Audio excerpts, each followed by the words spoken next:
இதில் இருந்துட்டு நாங்கள் மலேசியாவுடைய தலைநகரமான கோலாலம்பூருக்கு ஏஆர் ரஹ்மான் வருவாராம். இங்கே வந்த மலேசியா வந்தாலே கட்டாயமாக அங்கே வந்துட்டு போவார்னு சொல்லி அங்கே தான் வருவார். நான் சிங்கப்பூரில் இருந்த ஹாஸ்டலை விட இங்கே பயங்கர ஸ்பீடாக இருக்குது. 140, 120, 119 MB per second. இங்கே வேறங்க கேவல் உங்களை அன்புடன் வரவேற்கிறது.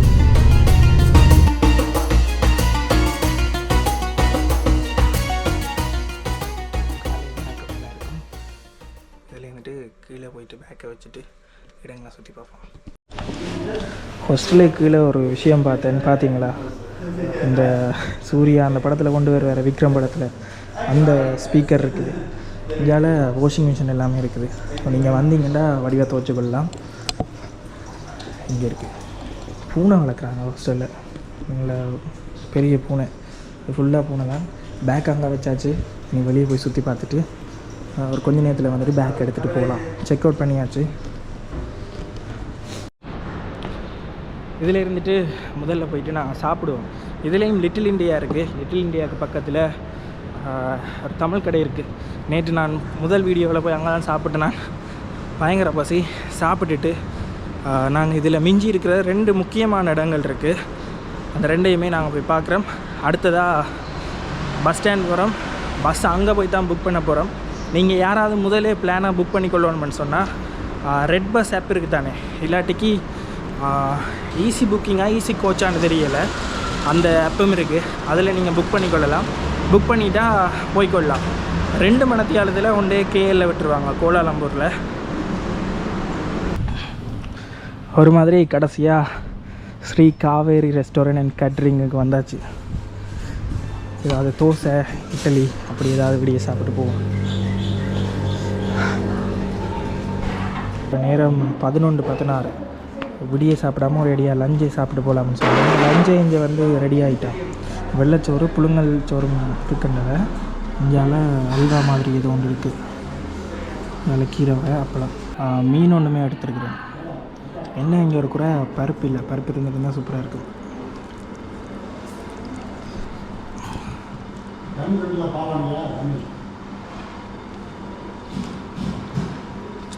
மீன் வந்து சூப்பராக இருக்குது. அந்த மாதிரி இருக்குது. ஓகே, இப்போ சாப்பிடுக்க ஒரு அண்ணாவை சந்திச்சினான். அண்ணா வணக்கம். அவரோட பேர் சொல்லலை. சுல்தான். ஓகே, அண்ணா வந்து பார்த்தீங்கன்னா இந்த புலாவு பேசாரன்னு சொல்லி ஒரு தீவு ஒன்று இருக்குது. அந்த தீவுக்கு 7 வருஷமாக அங்கே இருந்திருக்கார். ஸோ அந்த தீவில் என்ன பெருமைன்னு சொல்லி பார்த்தீங்கன்னா அங்கே ஒரு பெரிய மோஸ்க் இருக்குது. என்ன மோஸ்க்குன்னா ஜஸ்ட் நார்மல் மாஸ்க்கு. பட் அந்த மாஸ்கோட அந்த மாஸ்கில் ஒருத்தர் அடங்கியிருக்கார், அதாவது சமாதியை அடங்கியிருக்கார். ஓகே, அவர் தான் ரொம்ப முக்கியத்துவம் அந்த உலகத்துக்கே தெரிஞ்சவர். அவர் தான். அவர் பேர் வந்து சுல்தான் அரிஃபின் ஷேக் இஸ்மாயில் பெரிய ஆண்டவர் நாங்கள் கூப்பிடுவோம் அந்த மலேசியாவில் உள்ளவங்க. ஓகே ஓகே, அவர் தான் ஸ்பெஷலானவர். இப்போ குறிப்பாக இந்த விஷயம் எதுக்கு சொல்கிறேன்னு சொல்லி பார்த்தீங்கன்னா அங்கே வந்து ஏஆர் ரஹ்மான் வருவாராம். இங்கே வந்த மலேசியா வந்தாலே கட்டாயமாக அங்கே வந்துட்டு போவார்னு சொல்லி அங்கே தான் வருவார். அங்கே வந்துட்டு தான் அதுக்கப்புறம் வேலை இங்கே வச்சு. ஓகே ஓகே ஓகே, இது நான் கேள்விப்பட்டிருக்கேன். ஓகே, அதை நான் சொல்லுவேமா வேணாமா வீடியோலேன்னு பார்த்தேன். நீங்கள் அங்கே இருக்கிறேன்னா சொல்லிட்டேன். சந்தோஷம்ண்ணா. ஓகே, அண்ணா வந்து மலேசியாவில் தான் பிறந்த. எல்லாமே ஏகப்பட்ட விஷயங்கள் நாங்கள் காய்ச்சி நாங்கள் சாப்பிட்டு கொண்டு. அண்ணா அங்கேருந்து சாப்பிட்டார், நான் இங்கேருந்து சாப்பிட்னேன். சரி, நான் பார்ப்போம். டிக்கெட் சாப்பிட்டுட்டு இன்னொரு விஷயம்னு சொன்னால் அந்த அண்ணாவோட ஒரு கொஞ்சம் நேரம் காய்ச்சினான். கதைச்சிட்டு சரின்னு சொல்லிட்டு நான் பில் பே பண்ணலாம்னு சொல்லிட்டு வெளியில் போவேன். அந்த அண்ணாவே பில் பே பண்ணிட்டார். எனக்கு ஒரு மாதிரி போயிட்டு இல்லை நான் பே பண்ணுறேன்னு சொல்லிட்டு கேட்க அவன் வந்து இதண்டியில் அவன் ஆல்ரெடி பே பண்ணிவிட்டு அந்த அண்ணா வெளியில் போயிட்டேன். இப்போ என்ன பிரச்சனைன்னு சொன்னால் சரி ஓகே, எனக்கும் ஒரு மாதிரி இருந்துச்சு. அந்த எந்த சாப்பாடு காசை அங்கே வந்து கிளிநொச்சியிலேருந்து வந்து வேலை செய்கிற ஒரு அண்ணா இருக்கிறார். அவர்கிட்ட நான் என்னோடய காசை கொடுத்துட்டு போயிட்டேன். எங்களுக்கு ஒரு அண்ணா ஹெல்ப் பண்ணார், நாங்கள் அவருக்கு ஹெல்ப் பண்ணிட்டோம் அங்கே வேலை செய்கிற அண்ணாக்கு. இந்த செண்டோல்னு சொல்லி இந்த சாப்பாடு வந்து இங்கே வந்து ஃபேமஸாக. ஸோ கேட்டு பார்ப்போம், யார்கிட்டையாவது இருந்துச்சுன்னா அதையும் டேஸ்ட் பண்ணிடுவோம். Cendol The sender food outside. Okay okay, இது வந்து வெளியால் தான் கிடைக்குமா? சரி கேட்டு பார்ப்போம் 1-2 இடத்த. ஏனெண்டா நாங்கள் பஸ்ஸில் வந்துருப்போம் இந்த மலாக்காக்கு சிங்கப்பூரில் இருந்துட்டு. அந்த வந்த பஸ்ஸிலேயே வந்து அவள் திருப்ப சொன்னான் இது கிடைச்சதுன்னா ட்ரை பண்ணாமல் விட்டுறாங்கன்னு சொல்லி. எனக்கு கிடைக்காட்டியும் நீங்கள் வந்த வீடியோ பார்த்துட்டு இங்கே வந்தீங்கன்னா கட்டாயமாக ட்ரை பண்ணிக்கொள்ளுங்க. இப்போ இதில் ஒரு பிள்ளையார் கோயில் இருக்குது, இதில் தெரியுதா? ஸ்ரீ பொய்யாத விநாயகர் மூர்த்தி கோவில்னு சொல்லி. இந்த கோவில் எல்லாம் வந்து பார்த்திங்கன்னா அந்த காலத்தில் செட்டியார்கள் இருக்கிறாங்க, அவர்களால் கட்டப்பட்ட கோயில். அவை வந்து ஏகப்பட்ட கோயில், அதே நேரத்தில் ஏகப்பட்ட பள்ளிக்கூடங்கள் எல்லாத்தையுமே கட்டியிருக்கணும். இப்படி 7 மணிலேருந்து 11:30 மட்டும் திறக்கும்னு சொல்லி போட்டிருக்கு. இப்போ நாங்கள் 11:54 வந்ததால் இது பூட்டி இருக்குது, தெரியுதா? இப்படி கிட்டத்தட்ட ஒரு 4-5 கோயில் இந்த ஏரியாவில் திறந்துருக்கணும் அந்த காலத்தில். அதுவும் செட்டியார்கள் எப்படி வந்துச்சுன்னு சொல்லி பார்த்திங்கன்னா, இந்தியாவிலேருந்து வணிகம் செய்ய இங்கே வந்த மக்கள் வந்து பார்த்திங்கன்னா சில பேர் வணிகம் செஞ்சுட்டு போயிட்டணும், சில பேர் வந்து இங்கேயே உள்ள மலாய் மக்களை கல்யாணம் முடித்து அவேண்ட சந்ததிகள் தான் இப்படி வந்திருக்கு, அதாவது செட்டியார்கள்னு சொல்லி. அதே மாதிரி சைனீஸும் வந்து இப்படி வணிகம் செய்ய வந்துட்டு இங்கே வந்து செட்டில் ஆனவை. அவைக்கு வந்து வேறு பேர் நான் இதில் டிஸ்பிளேயில் கொடுக்குறேன், பார்த்து தெரிஞ்சு கொள்ளுங்கள். இங்கேயால ஒரு மொஸ்க் இருக்குது, செங் ஹூன் டெங் டெம்பிள்னு சொல்லி ஒரு சைனீஸ் கோயில் ஒன்று இருக்குது. அந்த கோயிலுக்கு தான் வந்திருக்கிறோம். உள்ளே போயிட்டு பார்ப்போம்.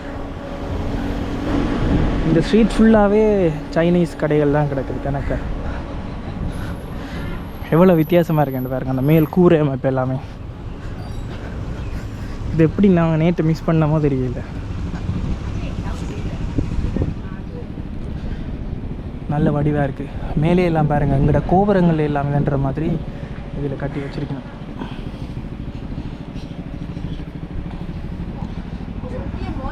இந்தியாவில் ட்ராகன் மாதிரி உண்டு. இதில் என்ன விஷயம்னா, இந்த போல் வந்து வெளியில் வராது, தெரியுதா? இதுக்குள்ள ஒரு போல் இருக்குல்ல, அது வெளியால் வராத மாதிரி அப்படியே குடைஞ்சி உள்ளுக்கே வச்சு இதை செஞ்சு வச்சுருக்கணும். அதாவது இது செய்யக்குள்ளே அந்த போலையும் உள்ளே வச்சபடி செஞ்சுருக்கணும். இந்த இடத்துலையும் உடைஞ்சதுக்கான அறிகுறி எதுவுமே இல்லை, தெரியுதா? அப்படி இஞ்சாலையுமே இருக்குது. இதுக்கு வந்து போல் இல்லை, ஆனால் நாக்கு இருக்குது. இதில் டீட்டெயில் போட்டிருக்காங்க. சைனீஸ் செட்டில்ஸ்மெண்ட் வந்து முதலாவதாக வந்து 1673 வந்து இந்த மலேசியா நிலப்பகுதியில் வந்திருக்கணும். அதுக்கு பிறகு வந்து பார்த்திங்கன்னா அது வந்து இங்கே ஒரு கோயிலை கட்டியிருக்கணும். அதுலேயும் குறிப்பாக இந்த கோயில் தான் வந்து இப்போ வரைக்கும் மலேசியாவை பொறுத்த வரைக்கும் ஃபங்க்ஷனில் இருக்கிற மிக பழமையான கோயில்களில் இந்த சைனீஸ் கோயிலுமே உண்டு. சப்பாத்து எதுவுமே ரிமூவ் பண்ண தேவையில்லைன்னு சொன்னவன். கோயிலை இருக்க அப்படியே சுற்றி பார்ப்போம்.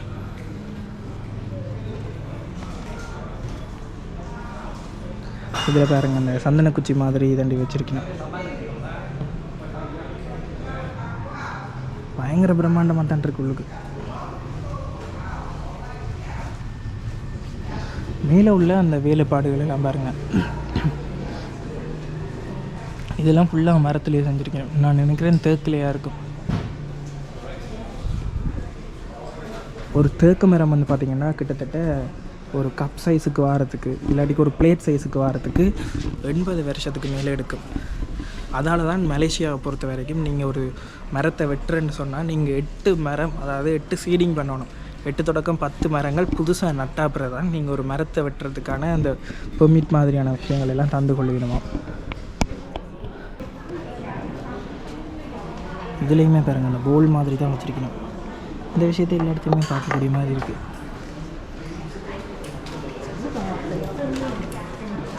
அப்படியே எங்கள் அப்பா உள்ளுக்கு எவ்வளோ பிரம்மாண்டமாக இருக்குன்னு பாருங்க. இவங்கடையில் எனக்கு பிடிச்ச விஷயம் வந்து பார்த்திங்கன்னா, ஒவ்வொரு இடத்துலையுமே இதில் ஏகப்பட்ட வேலைப்பாடுகள் இருக்குது, தெரியுதா? இது ஃபுல்லாக வேலைப்பாடுகள் தான்.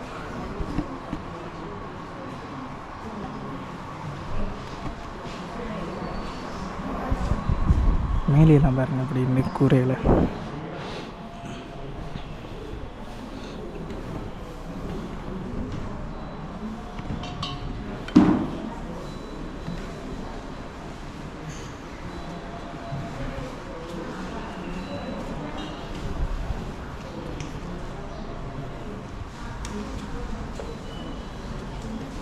இவையிலுமே வந்து ஏகப்பட்ட கடவுள்கள் எல்லாம் கும்பிடணும். மற்றது இங்கே வந்து ஒரு விஷயம் கேள்விப்பட்டேன்னா, இந்த பேய்களை கும்பிட்ற மாதிரியான ஒரு வழக்கம் இருக்குது. பேய்கள், பூதங்கள் அப்படியான இதுகளை கும்பிட்றதுக்கான ஒரு வழக்கம் இருக்குது. அதே நேரத்தில் குறிப்பாக வந்து பார்த்திங்கன்னா, சிங்கப்பூரில் எல்லாம் இதுக்கண்டே ஒரு நாள் இருக்காமல், அந்த நாளுகளில் எல்லாருமே அந்த பேய்களை கும்பிட்றதுக்கான ஒரு மாதிரியான ஒரு திருவிழா ஒன்று நடக்கும்.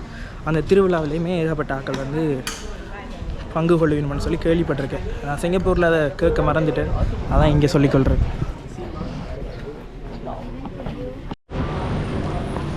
இங்கே இருக்க அந்த செண்டோல் நயோனான்றது சொல்லி அது வந்து பார்த்திங்கன்னா இந்த சைனீஸ்லேருந்து வந்து இங்கே வந்த பரம்பரை இருக்கு தானே, அவையை தானே அப்படி சொல்கிறது.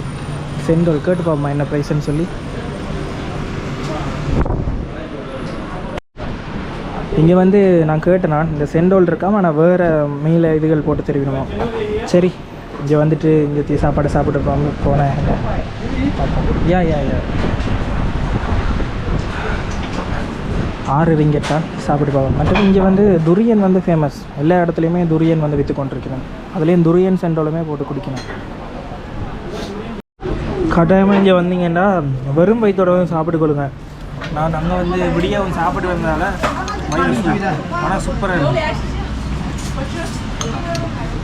சரி இனி இதுலேருந்து ஹாஸ்டலுக்கு அப்படியே போகும்.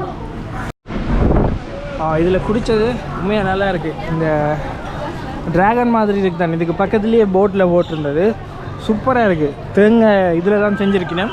தேங்காய் பூ மற்றது அந்த பால் அதெல்லாம் வச்சு செஞ்சவன் வேறு லெவல். கிட்டத்தட்ட ஒரு ஐஸ்கிரீம் மாதிரி தான் இருந்தது, ஐஸெல்லாம் போட்டு தந்தது. வந்தீங்கன்னா கட்டாயமாக மிஸ் பண்ணாமல் குடிங்க. கடைசியாக இந்த சின்ன ஒரு அழகான இடத்துக்கு பாய் சொல்லிட்டு வலிக்குது. இதில் இருந்துட்டு நாங்கள் மலேசியாவினுடைய தலைநகரமான கோலாலம்பூருக்கு போகிறோம். கோலாலம்பூருக்கு போகிறதுக்கு இதில் இருந்துட்டு நாங்கள் மெலாக்கா சென்ட்ரலுக்கு போகணும். மெலாக்கா சென்ட்ரலில் இருந்து தான் பஸ் இருக்குது. விடிய காலமாக 5:30 தொடக்கம் 6க்கு ஆரம்பித்து இரவு வரைக்குமே பஸ் இருக்குது. நான் பஸ் டிக்கெட் எதுவுமே நாங்கள் புக் பண்ணல. நீங்கள் அப்படி புக் பண்ணணும்னு சொன்னால் ஈஸி புக்கிங்னு சொல்லி ஒரு ஆப் இருக்குது. அப்படி ஈஸி புக் ஆப் இருக்குது. அப்படி இல்லாட்டிக்கு ரெட் பஸ்ஸில் புக் பண்ணிக்கலாங்க. நாங்கள் அங்கே போய்ட்டுமே பஸ் எடுக்கக்கூடிய மாதிரி இருக்கும். இதில் இருந்துட்டு நாங்கள் நேர ஹாஸ்டல் போகிறோம், பேக் எடுக்கிறோம். இதில் எந்த ஒரு 4 கிலோமீட்டர் பக்கம்தான் நடந்து போக ட்ரை பண்ணணும். அப்படி இல்லாட்டி கிரெப்பை போட்டு போயிட்டு பஸ் ஸ்டாண்டில் வந்து உங்களோட நான் சந்திக்கிறேன். இந்தியாவில் வேறுங்க அப்படியே ஒரு கைட் மாதிரி இவங்க முக்கியமான இடங்களுக்கு இதை கொண்டு போய் உங்களை நிப்பாட்டி காட்டுவாங்க. ஓகே, ஹாஸ்டலில் இருந்து பேக் எடுத்துட்டோம். இதில் பஸ் பிடிச்சே போகலாம். நான் பஸ் பார்த்தேன்னா பஸ்ஸை பிடிச்சி போவோம். பஸ்ஸில் கொஞ்சம் க்ரௌடாக இருக்குமென்னு சொல்லி தான் பார்த்தேன், கேள்விப்பட்டேன் நான். இதில் வந்து பார்த்திங்கன்னா கொஞ்சம் தூரம் நடந்து போனால் இந்த பஸ் வரும். பனோரோமா 17ன்னு சொல்லி ஒரு 600 மீட்டர் நடக்கணும். 12:59க்கு வரும். கணக்காக நாங்கள் நடந்து போனோம்டா ஒரு கொஞ்ச நேரத்தில் மலாக்கா சென்டரில் போய் விட்டுரும். அதில் எந்த ஒரு 90 மீட்டர் ஒரு 2 நிமிஷம் நடந்து போனோம்டா. சரி இதுலேருந்து வலிக்கிடுவோம். மலாக்கா சென்ட்ரல் வந்துட்டோம். இங்கேருந்து கேஎலுக்கு அடிக்கடி பஸ் இருக்குது. மற்றது இது வந்து பார்த்திங்கன்னா கிட்டத்தட்ட ஒரு மோல் மாதிரி இருக்கும். உள்ளுக்கு வந்து பார்த்திங்கன்னா பஸ் ஸ்டாண்ட் தான், ஆனால் எப்படி இருக்குன்றதை போய் பார்ப்போம். செல்லமா டட்டங் இந்த ஜோக் கேள்விப்பட்டிருப்பீங்க. அது வந்து பார்த்திங்கன்னா உங்களை அன்புடன் வரவேற்கிறோம், அதுதான் அதன் மீனிங். எப்படி இருக்குன்னு பாருங்க. இதில் ஏகப்பட்ட கடைகள் இருக்குது. எலக்ட்ரானிக்ஸ், ஃபோன் கவர் எல்லாமே பஸ் ஸ்டாண்டுக்குள்ளேயே பண்ணி வச்சுருக்கேன். Type C cable, micro cable, charger plug இதெல்லாம் பாருங்கள். சியும் போடலாம், யூஎஸ்பியும் போடலாம். 39 வெள்ளி. ஸோ இதில் இருந்துட்டு எங்கே பஸ் டிக்கெட் புக் பண்ணுறன்றதை போய் பார்ப்போம். பார்த்துட்டு முதல்ல பஸ்ஸை புக் பண்ணுவோம். இவ்வளோ கடைகள், நானும் நடக்கிறேன் நடந்து கொண்டே இருக்கிறேன். இதில் பாருங்கள் 7-Eleven பஸ் ஸ்டாண்டுக்குள்ளே இருக்குது. நல்ல வடிவாக தான் கட்டி வச்சுருக்கணும்.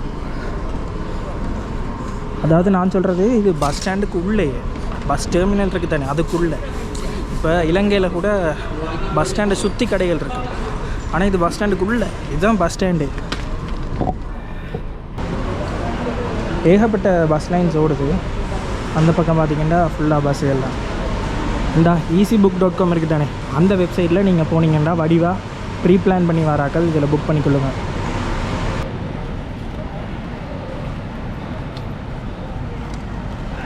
என்ன ஒரு விஷயம்னு சொன்னால் இதுக்குள்ள வந்து பார்த்தீங்கன்னா நீங்கள் டிக்கெட் புக் பண்ணிக்கே உங்களுக்கு சீட்டை செலக்ட் பண்ணுற ஆப்ஷனும் தெரியணும். பரவாயில்ல, நல்லா இருந்தது. எனக்கு 1:45க்கு 12 மலேசியா ரிங்கெட் எடுத்திருக்கேன். பரவாயில்ல போல தான் கிடக்கு. நீங்கள் டிரெக்டாக வந்து கூட இதில் புக் பண்ணி எடுத்துக்கொள்ளலாம். எனக்கு பிடிச்ச விஷயம் என்னென்னா, நாங்கள் விண்டோ சீட் கேட்டலாம். விண்டோ சீட் அதில் நீங்கள் தேவையான சீட்டே செலக்ட் பண்ணலாம்னு சொல்லிச்சிடும். சூப்பராக இருக்குல்ல. போர்டிங் பாஸ் மாதிரி ஒன்று தந்திருக்கணும், கேட் நம்பர் எல்லாம் போட்டு. கேட் டி பிளாட்ஃபார்ம் 15க்கு போகணும். போனால் நாங்கள் இதெல்லாம் மேலே இருக்க பாருங்கள்.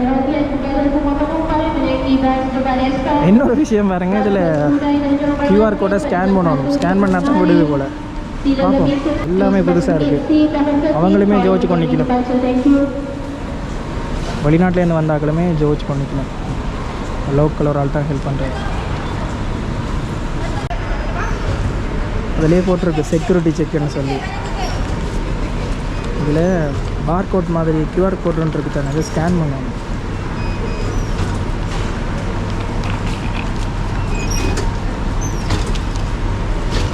ஸ்கேன் பண்ணினோன்னா அப்படியே விட்டுருது. சரி, இதில் நாங்கள் வெயிட் பண்ணோம். அதுக்கு பிறகு இதில் வந்து பஸ் ஆக்கள் இருக்குது தானே, இப்போ பஸ் கண்டக்டர்ஸ் மேம், அதை வந்து எங்களை டிக்கெட் பார்த்துட்டு தான் நீங்கள் அதில் உள்ளே விடுவீங்க. அது வரைக்கும் போயிடாது. நாங்கள் 1:45 மட்டும் இங்கே அதை வெயிட் பண்ணோம். ஃபோன் சார்ஜருமே இதில் இருக்குது. மெல்டர் லைன்னு சொல்லி அந்த பஸ் வந்துட்டு அதுதான் எங்களுக்கு. திருப்பவும் இதில் ஸ்கேன் பண்ணிட்டோம்னா சரி.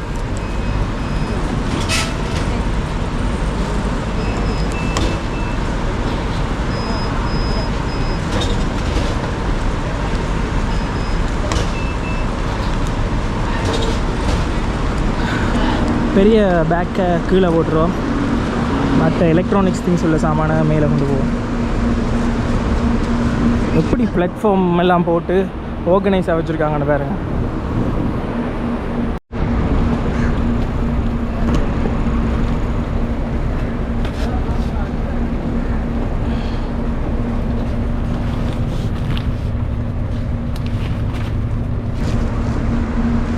ஓகே, கொஞ்சம் உள்ளுக்காவே போட்டாச்சு. ஏகப்பட்ட பஸ் லைன்ஸ் இருக்குது. நீங்கள் உங்களுக்கு எது கம்ஃபர்டபுளோ அதை பார்த்தே போங்க. ஆனால் நான் கேள்விப்பட்ட வரைக்கும் எல்லா பஸ்ஸுமே கொஞ்சம் கம்ஃபர்டபுளாக தான் இருக்குது.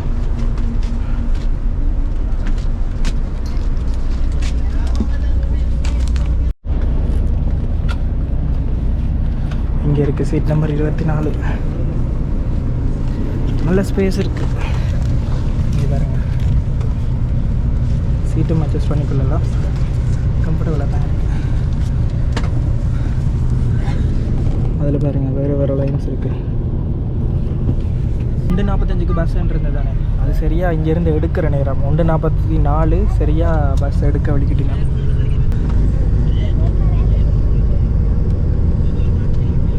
ஸோ இதில் இருந்துட்டு கிட்டத்தட்ட ஒரு 2.5 மணி நேரத்தில் நாங்கள் கோலாலம்பூர் போயிடலாம். எவ்வளோ நேரம் எடுக்குதுன்றதையும் பார்ப்போம். சூப்பராக இருக்குல்ல பஸ் டெர்மினல் பாருங்கள்.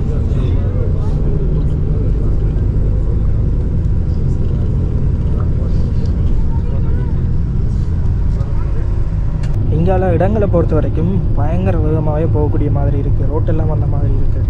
சிங்கப்பூரில் இருந்துட்டு நாங்கள் மலேசியாவுக்கு மலாக்கா வந்ததுமே பயங்கர வேகமாக வந்துட்டோம். 90-92 போய்க்கொண்டிருக்கு. கிட்டத்தட்ட 132 கிலோமீட்டர் நாங்கள் போக வேணும். ஸோ அடிச்சு நவர்த்திக்கிட்டு போய்கிட்டு இருக்கார் டிரைவர். ரெண்டு பக்கமுமே பார்த்திங்கன்னா நாங்கள் சிங்கப்பூர்லேருந்து மலேசியாவுக்கு வரைக்கும் நீங்கள் பார்த்துருப்பீங்க, பயங்கர மரங்களை வந்து அப்படியே வச்சுருக்கணும். மரங்கள் இருக்கிற இடத்துக்கு நடுவால் தான் ஹைவே போட்டிருக்கணும். அவங்களெல்லாம் அப்படியே சோலையாகவே இருந்துச்சு, தெரியுதா? அப்படியே தான் இங்கேயும் இருக்குது.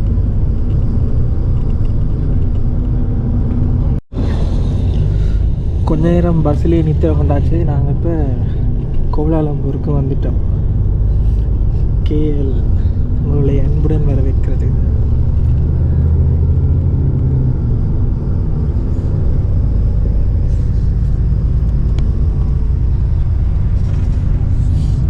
நல்ல நித்திரை வந்தது. நித்திரை ஒன்று எழுப்பியாச்சு.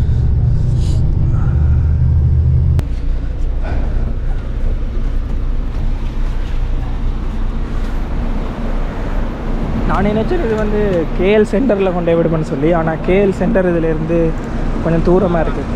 இதுலேருந்து ஏதாவது ஒரு வழி பண்ணி தான் நாங்கள் போவோம்.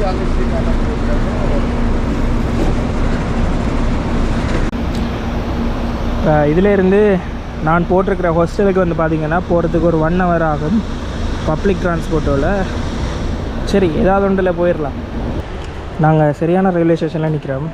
இங்கே இருந்துட்டு நாங்கள் இங்கே போகணும். இங்கே போயிட்டு அடுத்தது க்ரீன் லைனுக்கு மாற வேணும்.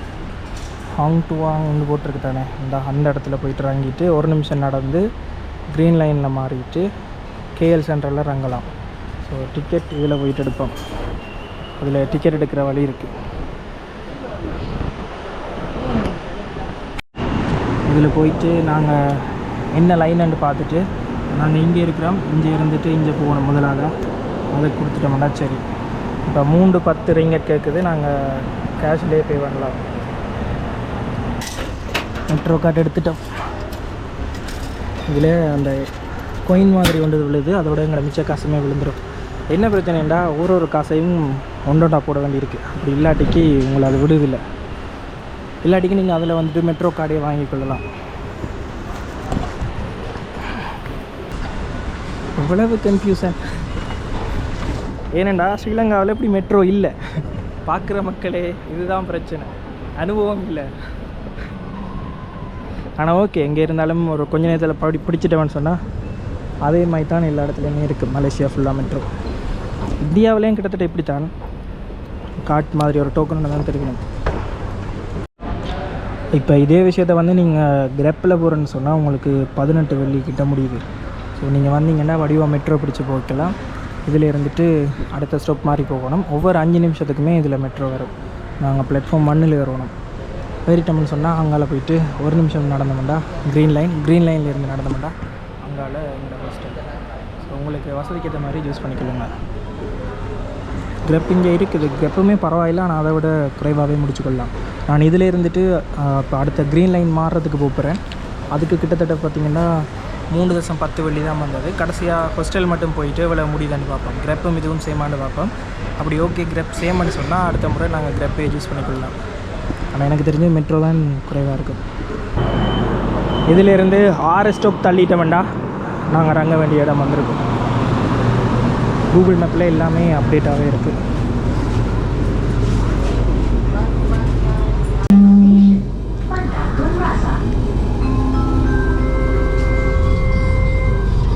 Para penumpang bila melaporkan kepada polis bantuan atau pegawai stesen kami sekiranya anda mengalami gangguan seksual di dalam tren atau di stesen.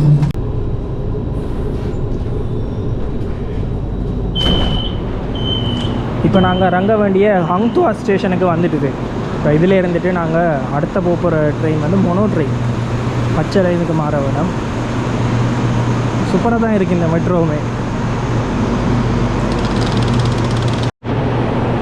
இலங்கையை பொறுத்த வரைக்கும் இலங்கைக்கெல்லாம் மெட்ரோ வந்தால் நல்லம். ஆனால் இலங்கையிலேயும் அதுவும் குறிப்பாக கொழும்பு அந்த பகுதிகளில் தான் மொனோ ரயில் வர்றதுக்கான சாத்தியம் இருக்குது. ஏன்னா எல்லா இடத்தையும் மொனோ ரயில் மற்றது மெட்ரோ ட்ரெயின் எல்லாம் போட மாட்டேங்க. இது பாருங்கள், இது டபுள் ட்ரெக் தானே.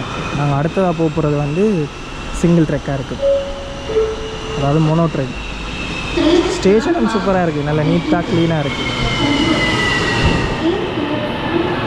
இப்போ அடுத்தது எடுக்கணும் மொனோ ட்ரெயில்.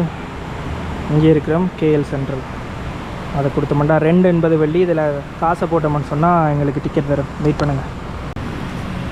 ஓகே, 3மே எடுத்துகிட்டு எங்களுக்கு 20% அடுத்தது டிக்கெட்டும் வந்துடும். வந்துட்டு அவ்வளோதான். ஓகே,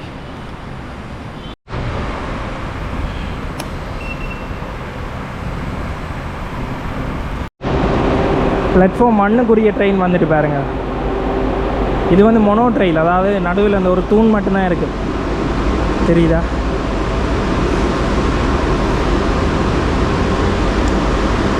ரெண்டு வந்துட்டு சரியாக டைமுக்கு வந்துட்டு. அது வேறு இதுவும் கணக்காக வந்துட்டு.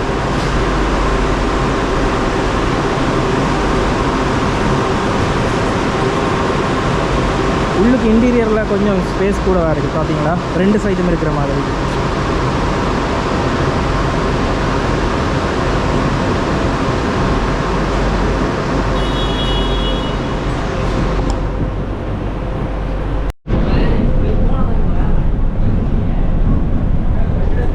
இதிலேருந்து 3 ஸ்டாப் தள்ளிட்டோம்னா சரி.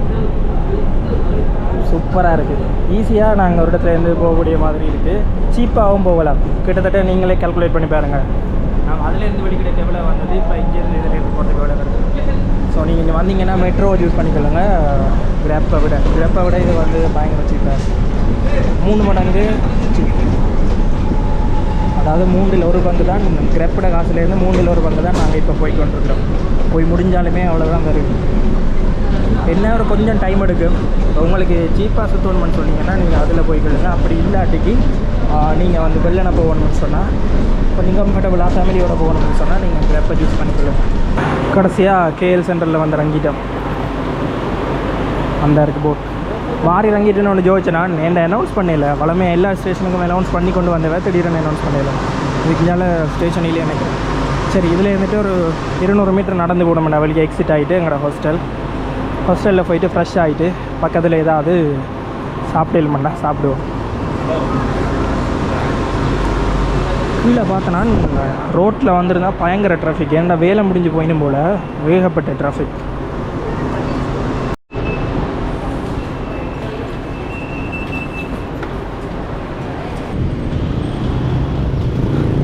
இந்த சைடெல்லாம் லிட்டில் இந்தியா தான். நாங்கள் லிட்டில் இந்தியாவை அப்புறம் வடிவாக தனியாக வந்து எக்ஸ்ப்ளோர் பண்ணுவோம். இதில் பாருங்கள் தலப்பா கட்டி இருக்குது. இது கீழே வந்து பார்த்திங்கன்னா கேஃபே, மேலே வந்து ஹாஸ்டல் இருக்குது. உள்ளே போவோம், செக்இன் பண்ணுவோம். ஒரு நாளைக்கு நான் புக் பண்ணிட்டேன் ஹாஸ்டல் வேர்ல்டில். இங்கே புக் பண்ணிவிட்டு இங்கே வந்து நார்மலாக எடுக்க கொஞ்சம் சீப்பாக இருக்கும். அதால் அடுத்த நாளே எக்ஸ்டெண்ட் பண்ணிக்கொள்ளலாம். ஸோ லோ பெட் வந்தால் மட்டும்தான் நாங்கள் இங்கே இருக்கிறது. அப்படி இல்லைன்றா இல்லை. ஓகே, இப்போ ஹாஸ்டலுக்கு வந்தாச்சு. 3வது ஃப்ளோர் போக சொன்னவே நல்லா இருக்குது. கீழே இருந்து வீடியோ கொஞ்சம் எடிட் பண்ணலாம். லிஃப்ட்டை யூஸ் பண்ணி போயிடுவோமா?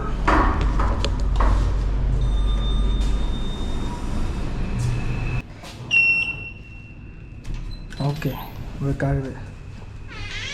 ஒன்றா விளக்கு சைட்டுன்னு சொன்னவர்.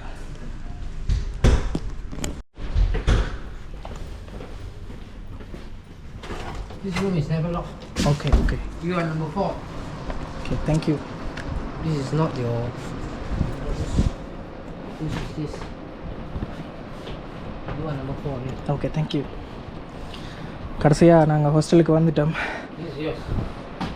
Locker, but we have to put our locker, right? You have to buy your own padlock. Okay. வந்து கேட்ட இடத்துல கூட்டிகிட்டு வந்து காட்டிக்கிட்டேன்.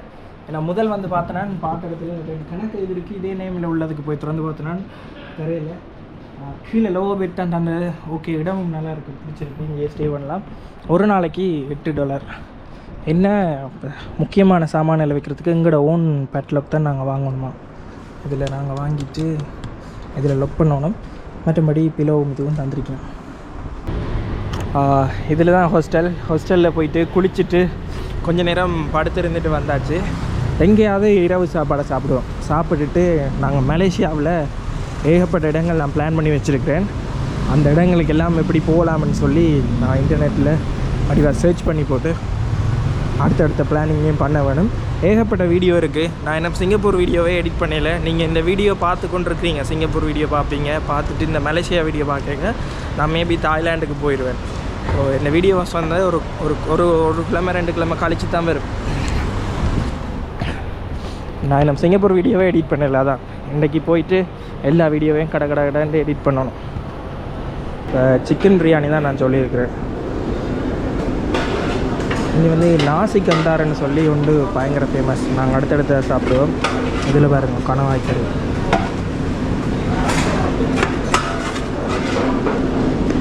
கீழே மீன் பொரியல், இங்கால சிக்கனை வேறு விதமாக இது மாதிரிலாம் செஞ்சுருக்கோம்.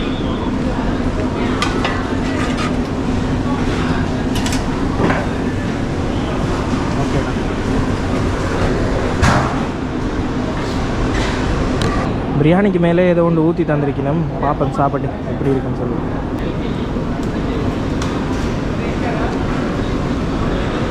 நல்லா இருக்குது சாப்பாடு. இங்கே வந்து நாசிகந்தார் வந்து ஃபேமஸ்.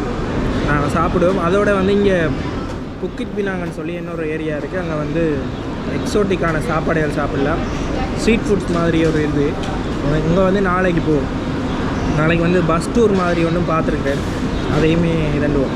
அது கொஞ்சம் விலை தானே. நான் வந்தால் பஸ்ஸுலேயே நாங்கள் இந்த மலேசியா கேஎல்ல உள்ள இடங்கள் எல்லாத்தையுமே நாங்கள் பார்த்துக்கொள்ளக்கூடிய மாதிரி இருக்கும். நாளைக்கு அங்கே போவோம். பக்கத்தில் இதில் என்ன ஹாஸ்டல், பக்கத்துலேயே மெட்ரோ, இதில் 7-Eleven இருக்குது. எல்லாத்தையும் பார்த்துட்டு தான் நான் இந்த இடத்துல ஹாஸ்டலில் போட்டுறான். பக்கம்லே போய்க்கொள்ளலாம், எல்லா இடத்துக்கும் இருக்குது. அப்படி இல்லாட்டிக்கு டூரோடவங்களாண்டா எங்களை மாதிரி பட்ஜெட்டில் ட்ராவல் பண்ணுறது கொஞ்சம் கஷ்டமாக போயிடும். ஏன்னா நாங்கள் பெருசாக கிராப் எதுவுமே போடுறதில்ல. சிம் வந்து பார்த்திங்கன்னா ஆல்ரெடி பழைய வீடியோக்கள் எல்லாம் எடுத்துட்டேன், டிஜிட் சிம்னு சொல்லி. இன்னொரு விஷயம் சொல்லணும், ஹாஸ்டலில் வைஃபை தாறுமாறு. என்ன ஸ்பீடுன்னு உள்ளே போயிட்டு காட்டுறேன். இப்போ வந்து ஸ்பீடை டெஸ்ட் பண்ணலாம். இதில் பார்த்தீங்கன்னா தெரியும் எப்படி ஸ்பீடுன்றதை மட்டும் பாருங்கள். நான் சிங்கப்பூரில் இருந்த ஹாஸ்டலை விட இங்கே பயங்கர ஸ்பீடாக இருக்குது. 140, 120, 119 MB/s. இந்த மீட்டரே ஃபுல்லாகிட்டு பார்த்தீங்களா. கொஞ்சம் கூட நான் இதை எதிர்பார்க்கல. ஸோ இந்த இடத்துல தான் நான் வீடியோ எடிட் பண்ணி அப்லோட் பண்ணவும் சூப்பராக இருக்குது. ஸோ 96 ஆவரேஜாக வந்திருக்கு. அவ்வளோதான் இந்த வீடியோ உங்களுக்கு ஏதோ ஒரு விதத்தில் பிடிச்சிருந்தா எங்கள் சேனலுக்கு இப்போ தான் முதல் தடவையாக வந்து வீடியோ பார்க்குறீங்கன்னா மறக்காமல் சப்ஸ்கிரைப் பண்ணிக்கொள்ளுங்க. அடுத்தடுத்த காணொலிகளில் இந்த மலேசியாவில், அதுவும் குறிப்பாக கோலாலம்பூரில் என்னென்ன விஷயங்கள் பட்ஜெட்டில் பண்ணலாம், ஓரளவுக்கு நாங்கள் கொஞ்சம் காசு ஸ்பெண்ட் பண்ணால் என்ன மாதிரியான இடங்கள் எல்லாம் சுற்றி பார்க்கலாம்ன்றதை தான் நாங்கள் பார்க்க போகிறோம்.